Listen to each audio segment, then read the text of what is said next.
শ্রীমদ্ ভগবদ্গীতা অনুবাদ স্বামী রাম সুখদাস 18তম অধ্যায়ের 16তম শ্লোক। তত্রৈবংস্যতি কর্তারমাত্মানং কেবলং তু ইয়ঃ পশ্যত কৃতবুদ্ধিত্তান্ন স পশ্যতি দুর্মতিঃ।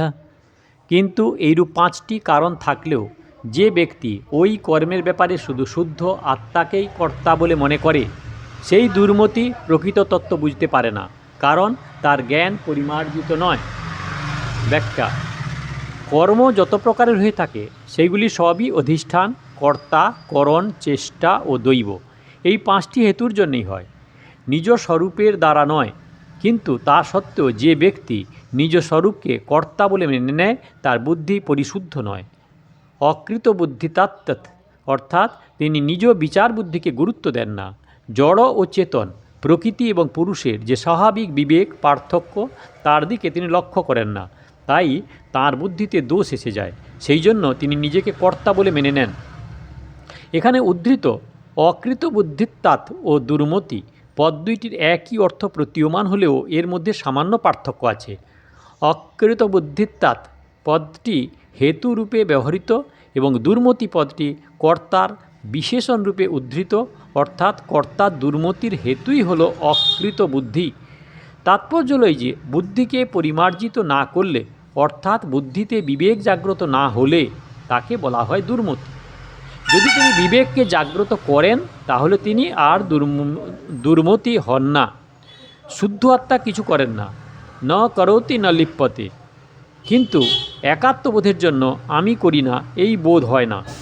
বোধ না হওয়ায় অকৃত বুদ্ধি হলো কারণ, অর্থাৎ যিনি বুদ্ধিকে পরিমার্জিত করেননি সেই দুর্মতি নিজেকে কর্তা বলে মনে করেন। আসলে শুদ্ধ আত্মার কোনো কর্তৃত্ব নেই। কেবলম পদটি কর্মযোগ এবং সাংখ্যযোগে দুয়েরই ব্যবহৃত হয়েছে।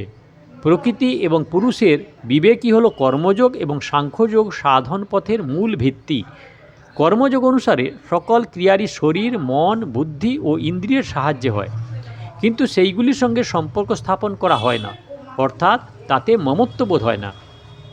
মমত্ববোধ না হওয়ায় শরীর, মন ইত্যাদির জগতের সঙ্গে যে একত্ব তা অনুভূত হয়।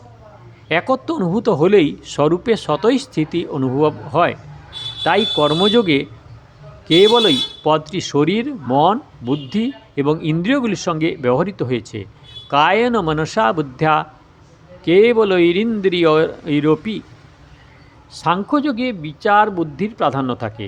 যত কর্ম সাধিত হয় তা সবই 5টি হেতুর সাহায্যে হয়, নিজ স্বরূপের দ্বারা নয়। কিন্তু অহংকারে মোহিত অন্তঃকরণ বিশিষ্ট ব্যক্তি নিজেকে কর্তা বলে মনে করেন। বিবেক বিকশিত হলে মোহ নাশ হয়। মোহ দূর হলে তিনি নিজেকে কর্তা মনে করবেন কেন? তখন তার শুদ্ধ স্বরূপ অনুভূত হয়। সেই জন্য সাংখ্যযোগে কেবলম পদটি স্বরূপের সঙ্গে ব্যবহৃত হয়েছে, কেবলম আত্মনম।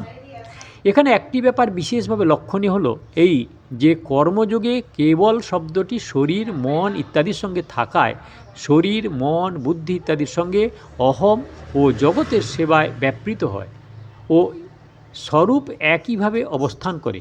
আর সাংখ্যযোগে স্বরূপের সঙ্গে কেবল থাকায় আমি নির্লিপ্ত, আমি শুদ্ধ, বুদ্ধ, মুক্ত, এইভাবে সূক্ষ্ম রীতিতে অহমের রেশ থেকে যায়।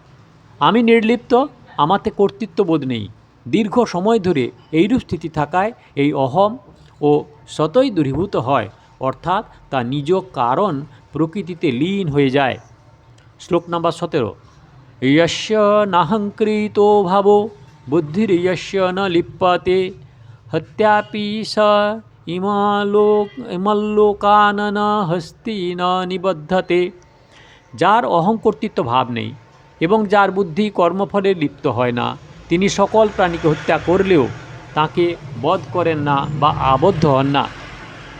ব্যাখ্যা: লস্য নাহঙ্কৃতো ভাবো বুদ্ধির্যস্য ন লিপ্যতে। যার মধ্যে আমি করি এরূপ অহম কর্তৃত্ব ভাব নেই এবং যার বুদ্ধিতে কর্মফল প্রাপ্তির কোনো আসক্তি নেই, যেমন শাস্ত্রবিহিত এবং বিরুদ্ধ সকল কর্মেই এক প্রকাশ দ্বারা হয় এবং প্রকাশের আশ্রিত হয়, কিন্তু প্রকাশ কোনো ক্রিয়ারই কর্তা হন না, অর্থাৎ প্রকাশ ওই ক্রিয়াগুলি করেন না বা করানো না। তেমনি স্বরূপের সত্তা ব্যতিরেকে বিহিত বা নিষিদ্ধ কোনো ক্রিয়া হয় না, কিন্তু এই সত্তা ওই ক্রিয়াগুলি করেনও না অথবা করানো না। যিনি এটি ঠিক ঠিক অনুভব করেন তার মধ্যে আমি ক্রিয়া করি এই অহং কর্তৃত্ব বোধ থাকে না, এবং এই জিনিস চাই ওটি চাই না, অমুক ঘটনা যেন ঘটে অমুক ঘটনা যেন না ঘটে, বুদ্ধিতে এইরূপ লিপ্ততা থাকে না। অহং কর্তৃত্ব ভাব এবং বুদ্ধিতে লিপ্ততা না থাকায় তার কর্তৃত্ব ও ভোক্তৃত্ব দুই নাশ হয়, অর্থাৎ এই দুটি যে বাস্তবিকভাবে আমাতে নেই তার বোধ হয়ে যায়। প্রকৃতির কার্য স্বাভাবিক গতিতেই চলে, পরিবর্তিত হয়, আর স্বস্বরূপ হলো তার প্রকাশক। এই বোধ নিয়ে যিনি স্বস্বরূপে স্থিত হন তার আমি করি এই অহং কর্তৃত্ব ভাব থাকে না। এই অহং কর্তৃত্ব বোধ আসে প্রকৃতির কার্য শরীরকে নিজের বলে স্বীকার করলে। অহং কর্তৃত্ব ভাব সর্বতভাবে দূর হলে তার বুদ্ধিতে ফল প্রাপ্তির আকাঙ্ক্ষাও থাকে না। অহং কর্তৃত্ব বোধ হলো এক প্রকার মনোবৃত্তি। মনোবৃত্তি হলেও এই ভাব স্বয়ংে বা কর্তাতে বিদ্যমান থাকে, কারণ কর্তৃত্ব ও অকর্তৃত্ব বোধ স্বয়ংই স্বীকার করেন। ইত্যাপি স ইমাল্লোকান না হস্তি না বিবদ্ধতে। তিনি যদি সমস্ত প্রাণীকে হত্যাও করেন তাহলেও তিনি হত্যাকারী হন না, কারণ তার মধ্যে কোনো প্রকার কর্তৃত্ববোধ থাকে না। তিনি আবদ্ধ হন না, কারণ তার মধ্যে ভোক্তৃত্ব নেই। তাৎপর্য হল এই যে তার ক্রিয়া এবং তার ফল কিছুরই সঙ্গে কোনো সম্পর্ক থাকে না। প্রকৃতপক্ষে প্রকৃতি ক্রিয়া এবং ফলে পরিণত হয়, কিন্তু এই বাস্তব তত্ত্ব অনুভূত না হওয়ায় পুরুষ বা চেতন কর্তা ও ভোক্তা হয়ে ওঠে। কারণ যখন অহংভাব নিয়ে ক্রিয়া করা হয় তখন কর্তা, করণ এবং কর্ম তিনটি মিলিত হয়, আর তখনই কর্মসংগ্রহ হয়ে থাকে। কিন্তু যার মধ্যে অহং কর্তৃত্ব ভাব নেই, যে শুধুমাত্র সকলের প্রকাশক, আশ্রয় ও সর্বগত চেতন, সে কি করে অন্যকে হত্যা করবে? আর কি করেই বা তাকে আবদ্ধ করা যাবে?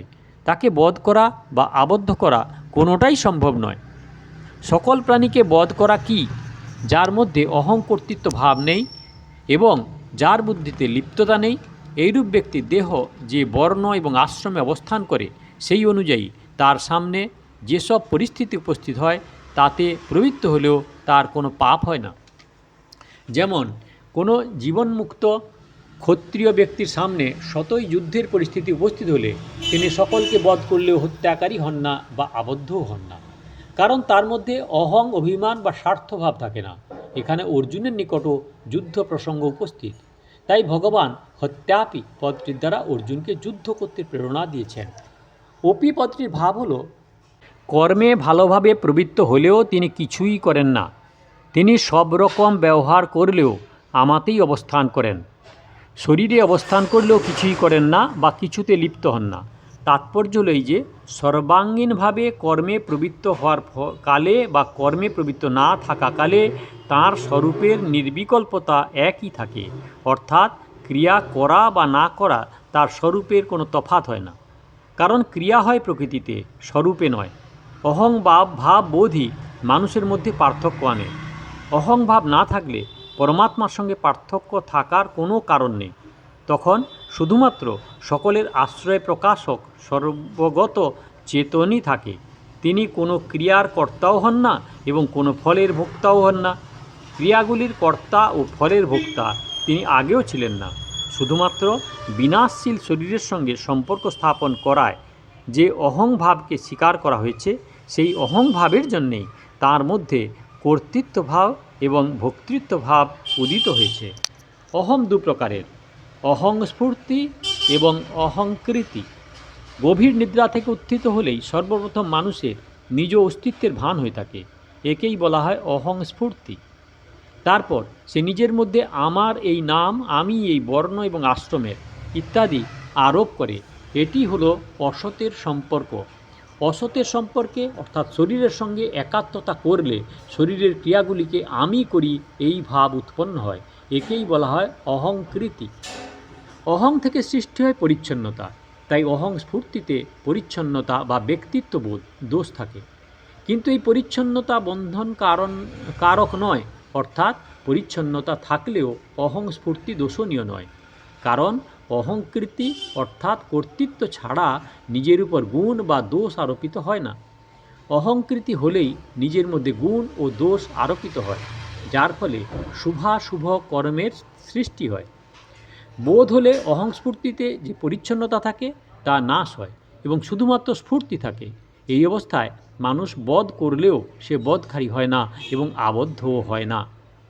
ন হন্তি ন নিবদ্ধতে, মারেন না, আবদ্ধ হন না। এর কী ভাব? একটি হলো নির্বিকল্প অবস্থা আর অন্যটি হলো নির্বিকল্প বোধ। নির্বিকল্প অবস্থা সাধন সাধ্য আর তার উত্থানও হয়, অর্থাৎ তা একরস থাকে না। এই নির্বিকল্প অবস্থাতেও আসক্তি না থাকায় সতই নির্বিকল্প বোধ অনুভূত হয়। নির্বিকল্প বোধ সাধন সাধ্য নয় এবং তার নির্বিকল্পতা কোনো অবস্থাতেই বিন্দুমাত্র ভঙ্গ হয় না। নির্বিকল্প বোধ কখনো পরিবর্তন হয় না এবং হওয়ার সম্ভবও নয়। তাৎপর্য হলো এই যে নির্বিকল্প বোধে কখনো কোনো চাঞ্চল্য হয় না। এটি হলো ন হন্তি ন নিবদ্ধতে কথাটির ভাব। অহংকর্তৃত্ব ভাব ও বুদ্ধিতে লিপ্ত না হওয়ার উপায় কি? ক্রিয়ারূপে পরিবর্তন শুধু প্রকৃতিতেই হয়ে থাকে, আর এই ক্রিয়াগুলির আদি ও অন্ত থাকে এবং সেই কর্মের ফলরূপে যে পদার্থ পাওয়া যায় তারও সংযুক্তি ও বিযুক্তি হয়। এইভাবে ক্রিয়া ও পদার্থ উভয়েরই সঙ্গে সংযুক্তি ও বিযুক্তি হতে থাকে। এইগুলি হলেও স্বস্বরূপ প্রকাশরূপে একইভাবে বিরাজ করে। বিবেক বিচার সহকারে এই ভাব অনুভূত হলে অহংকর্তৃত্ববোধ ও বুদ্ধির লিপ্ততা থাকে না। এ হলো 18তম অধ্যায়ের শ্লোক নাম্বার 16-17। দয়া করে সাবস্ক্রাইব করবেন, লাইক করবেন, শেয়ার করবেন, কমেন্ট করবেন।